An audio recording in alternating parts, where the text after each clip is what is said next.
Polar Comunicaciones presenta Conociendo los barrios de Punta Arenas. Proyecto financiado por el Fondo Nacional de Desarrollo Cultural y las Artes, Fondart Regional Magallanes y Antártica Chilena, Convocatoria 2023. Conducción y contenidos, Mario Moreno. Dirección de Patricio Moreno Verdún.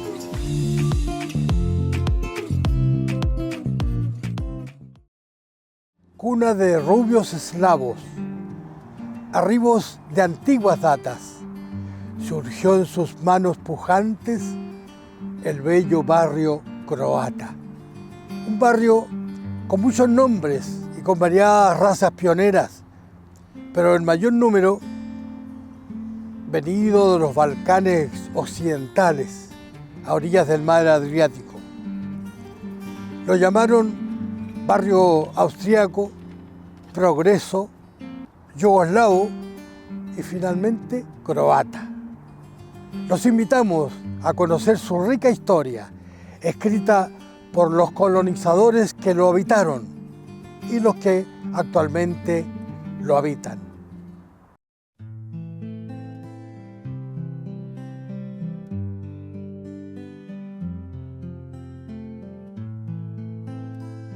Originalmente partía el sector del barrio croata desde la avenida Bulnes por el oeste, siendo su límite natural por el sur el río de las Minas.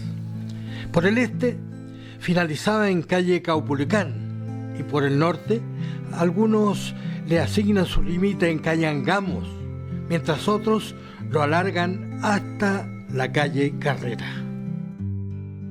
Como decíamos, estaba habitado casi en forma exclusiva por descendientes de eslavos que se afincaron en el barrio, haciéndolo suyo y estampándole un sello particular en el estilo de sus calles, casas y tradiciones. Puertas adentro, sí, proyectándolos muy poco a la luz pública. Entonces, una verdadera torre de Babel mezclaba apellidos croatas, ingleses, alemanes, españoles, italianos y chilotes. Como todo sector de la ciudad, contaba con una tradicional panadería llamada pomposamente Universal, inaugurada en calle Maipú, esquina Magallanes, en el año 1912 por Pablo Musak, oriundo de Dalmacia, y Margarita Mimisa, natural de Omis. Un carro de reparto distribuía el fragante pan en las casas de su extraordinaria clientela. Amelia Musak, hija de los dueños, en su memoria guardaba los recuerdos de los juegos de verano e invierno que se realizaban en la Laguna de los Patos, al pie del cementerio municipal. Cuando ésta se escarchaba, lo hacían con trineos y patines, y en verano era utilizado el lugar como cancha de fútbol por los jovencitos, mientras las niñas se dedicaban a las muñecas, al tejo y saltar la cuerda. No escaseaba el comercio donde ir a adquirir los productos para el hogar. El almacén de menestras de Tatarita Pérez, la canesería de los Kovacic, las herrerías Grimaldi, Fleury, la fábrica de fideos de los Martinich y la fábrica de bebidas gaseosas de Lucas Babaich. Un suspiro de reminiscencias trajo a su memoria la fiesta de la juventud de antaño. Se ocupaban en ese entonces orquestas formadas por los propios trabajadores de la panadería. Mateo Calvo tocaba el violín, el maestro Soto presionaba las teclas del acordeón y otro panadero los acompañaba en guitarra para entonar valses, pasodobles y tangos. Los cantos estaban a cargo de Francisco Eterovich, el cual en su trabajo repartía el pan en un carro con caballo. El barrio entregó jóvenes que en su vida adulta fueron reconocidos como grandes personajes de la región. Tal es el caso del educador Juvenal Enríquez Jelincic, declarado riqueza viva de la educación municipal y ciudadano ilustre de Magallanes.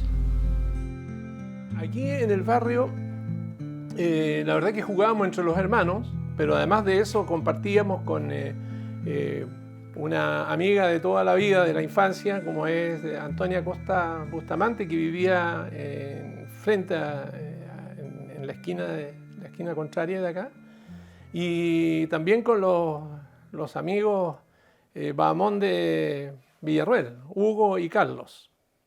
Ya con ellos jugábamos y jugábamos con los hermanos, así que como después llegamos a ser 5, jugábamos entre nosotros también. La familia, aquí por ejemplo en esta casa donde vivían, era la casa de mis abuelos, y esta casa tiene 120 años. Aquí se reunía la familia sobre todo para algunas fiestas especiales, como ser la Semana Santa, donde siempre era tradicional comer bacalao con puré, esa era la comida tradicional, y para las fiestas de santo de mi abuelo, que era Pablo, para San Pedro y San Pablo había una fiesta muy grande aquí, se hacían persuratas y otras comidas y dulces croatas. Así que aquí se llenaba de gente. Y después siempre se juntaban con amigos, jugaban a las cartas y compartían, siempre había gente aquí. Además que en este lugar donde estamos, aquí había un almacén. Bueno, si bien es cierto, siempre habían crecidas del río, ¿no es cierto? La más grande que yo tengo recuerdo era del año 1956, donde hubo un desborde fenomenal, el puente de aquí de O'Higgins que quedó bastante deteriorado y bueno, tuvimos la suerte de que en ese tiempo el presidente de la República, don Carlos Ibáñez del Campo, con una visión geopolítica extraordinaria, le dio importancia la solución de este problema, que bueno, de todas maneras igual se han producido algunos desbordes grandes. Y se construyó ordenó la canalización del río, ya con el table estacado que se empezó a instalar en todo el trayecto de de Centeno hasta donde desagua el río. Y bueno, allí trabajó una empresa muy grande que se llama Longi, ¿ya? Y estaba a cargo del tablo estacado que se puso, que ya tiene esto como casi 60 años o más, y todavía está incólume ahí, presente y sin fallas. Lo que sí, el ser humano, las personas, igual han deteriorado bastante el río, porque nos da la impresión como que le estamos dando la espalda al río. Aquí se llena mucho no solamente de sedimentos, sino de basura. Y eso a mí me da vergüenza ajena, y como magallánico me siento muy apenado de que los turistas, cuando recorren principalmente esta calle, se ponen a sacar fotografías de la basura que hay. Y eso es culpa de los mismos vecinos, de las personas que viven aquí alrededor del río, no solamente aquí, sino que en nacimiento. Y tiran todo tipo de lo que uno se imagine, no solamente bolsas con basura, sino que también neumáticos, carros de supermercado, hay de todo, colchones, es grave. Y eso es lo que también ha producido todos estos desbordes a través del tiempo también, ¿ya? Pero si uno se va a los hechos climáticos que hemos tenido y vamos viendo cómo se han producido estos desbordes, no es solamente la lluvia, sino que antiguamente nevaba en forma muy abundante. Recuerdo que cuando íbamos al colegio íbamos con la nieve muchas veces hasta las rodillas, y caía un poco de lluvia y se deshacía esto, se derretía y producía estos tremendos desastres justamente en el corazón de la ciudad, que es el río. Pero la gente no entiende eso, no entiende que hay que cuidarlo, ¿ya? Y creo que le hemos dado un poquito la espalda a esto. Yo creo que se hizo la limpieza este último tiempo, de después de casi 6 años sin haber hecho ningún trabajo, y eso es de alto riesgo. Y quiero decir que aquí esta casa jamás se inundó. Sin embargo, las casas aledañas que se encuentran al frente de nuestro, incluso las casas que dan por Croacia, por calle Mexicana, realmente se inundaron completamente, muchas de ellas. Y bueno, con respecto me faltó algo decir con respecto a los desbordes. El año 1990 se produce el otro desborde grande, que hubo otros entre medio, que no fueron ni siquiera registrados muchas veces. Y bueno, ya estaba construido este puente, porque estuvimos muchos años con una pasarela. Después del 56, el 58 se empezó a reformar algunos puentes, entre esos el de Cayoquín, que era de madera, y esta casa estaba a ras del puente. Hoy día el puente está mucho más arriba que la casa.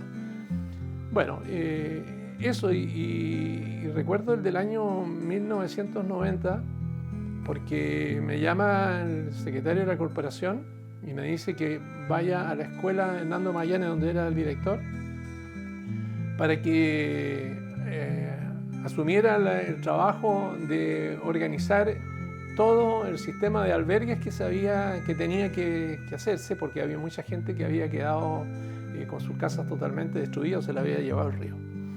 Así que, bueno, allí estuvimos bastante trabajo. Una, porque la gente creía que llegaba a la escuela y ellos iban a tener su propia sala. No era, porque era muchísima gente. Yo creo que yo no recuerdo bien, pero deben sido por lo menos 90 o 100 personas que llegaron allí a la escuela.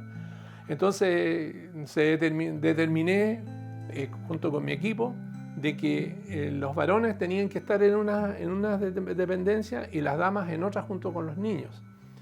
Eso no les gustó, fumaban, qué sé yo. Entonces yo le puse las reglas, reclamaron y fueron a reclamarle a la autoridad, creo que era al alcalde, no recuerdo el nombre en este momento.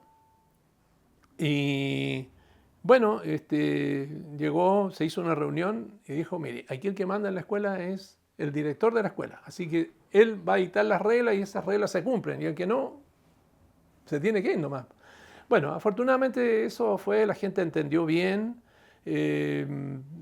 Fue un trabajo arduo, porque teníamos, los profesores realmente estuvieron, y los asistentes de la educación, estuvieron a la altura de las circunstancias, porque ellos en todo momento estuvieron a disposición para ayudar a la gente y ayudar en el desarrollo de este trabajo, que era entregar alimentación, vestuario que llegaba permanentemente, útiles de aseo, etc. Y todo se hizo de esa manera, en forma ordenada.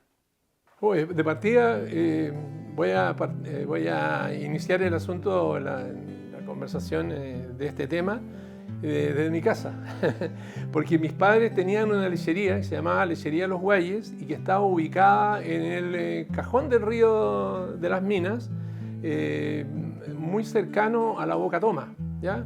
Ahí mi padre tenía alrededor de 80 hectáreas más o menos, con vacunos, de todo tipo de animales domésticos, crianza de cerdo,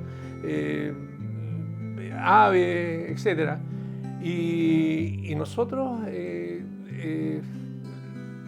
teníamos la suerte de ir los fines de semana hasta la lechería, y ahí teníamos una casa, y también disfrutábamos sobre todo en el verano, donde teníamos más tiempo, de andar a caballo. Teníamos 2 caballos pony y disfrutábamos de eso. Realmente, cuando converso con mi hermana, tuvimos una infancia feliz, de libertad absoluta. Veíamos cruzar o trasladar el carbón del tren que pasaba incluso llegaba aquí al terminal del muelle Loreto, y eso lo veíamos allá. Y yo siempre lo relaciono eso cuando fui a tomar el silabario en Hispanoamericano, y allí estaba el dibujo de un tren con unas vaquitas y todo eso, y me parecía que estaba viviendo en esos momentos tan gratos que lo viví de mi infancia. Y hay una cosa curiosa, perdone que me explaye en esto. Mi madre y mi padre nos llevaban, cuando yo era muy pequeño, tendría, qué sé yo, 5 años, y había una curva que ellos me contaban, que donde el tren se detenía, prácticamente paralizaba su andar, y allí la gente aprovechaba de subir, porque el día sábado, perdón, los días festivos, viajaba el tren, pero con un carro para pasajeros, ¿ya? Y donde venían los trabajadores y todo el asunto desde la mina Loreto, ubicada en la parte, en el cajón mismo de arriba del río de las Minas.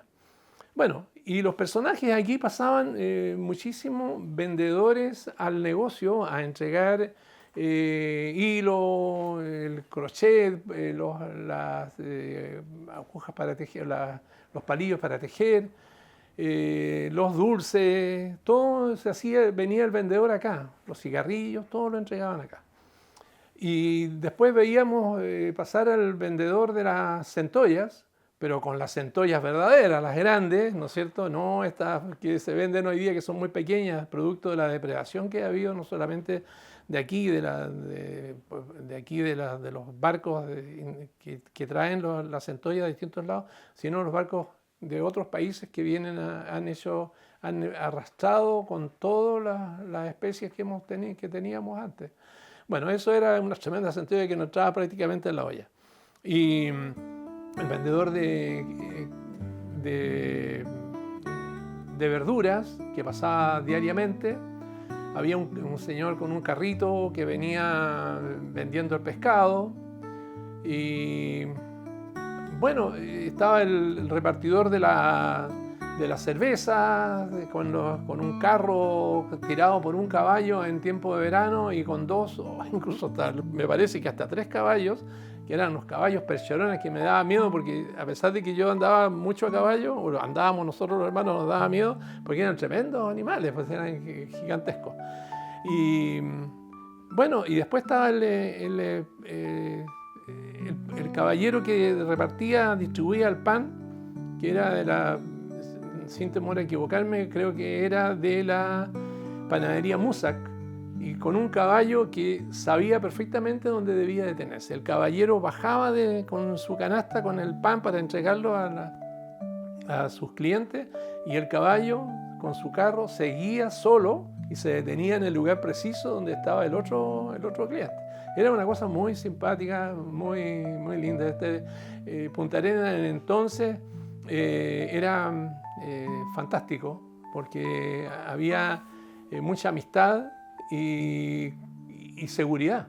La gente dejaba las puertas abiertas, las bicicletas o los juguetes, que la bicicleta era más difícil porque no todos tenían la posibilidad de tener bicicleta, y bueno, dejaba uno los juguetes en la calle y nadie se los tomaba, podía estar hasta el otro día y ya estaba. Entre los alemanes residentes en el barrio destacaron los Dollens, que arribaron a la región en 1890. El jefe de gobierno le entregó a la familia una hijuela entre las calles Magallanes, Lautaro Navarro y Maipú. Allí se instaló una fábrica de carretas, carros y ruedas. Sus descendientes niños asistieron como cualquier hijo de vecino a la escuela y luego al Instituto Don Bosco. Camino de su colegio muchas veces se cruzaron con los personajes tradicionales del barrio.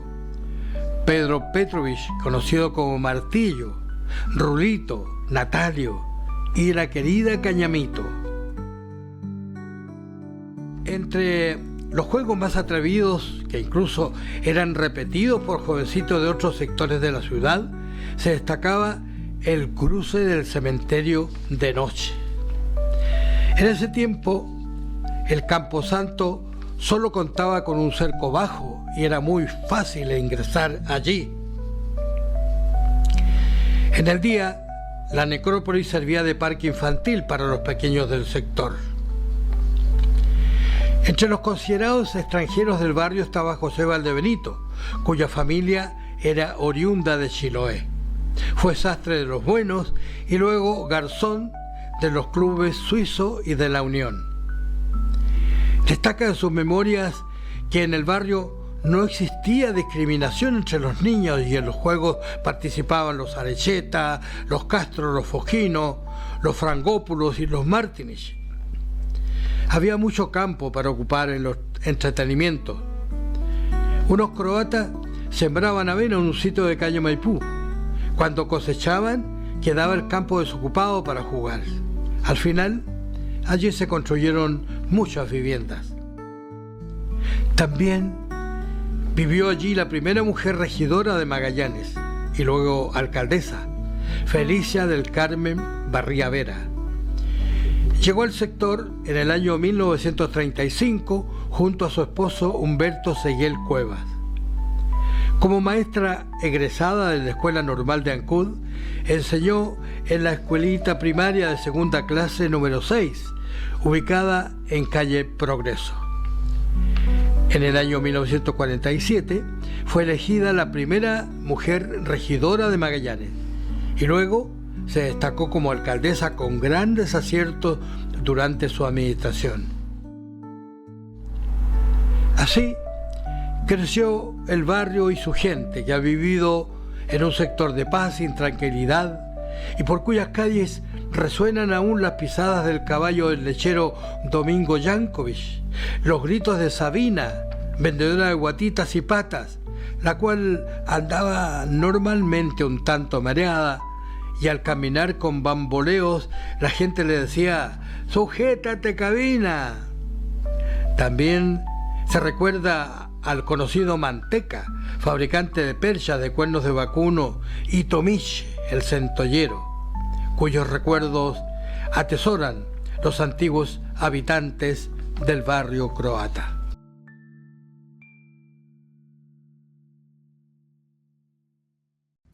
Polar Comunicaciones presentó Conociendo los barrios de Punta Arenas, proyecto financiado por el Fondo Nacional de Desarrollo Cultural y las Artes Fondart Regional Magallanes y Antártica Chilena, convocatoria 2023.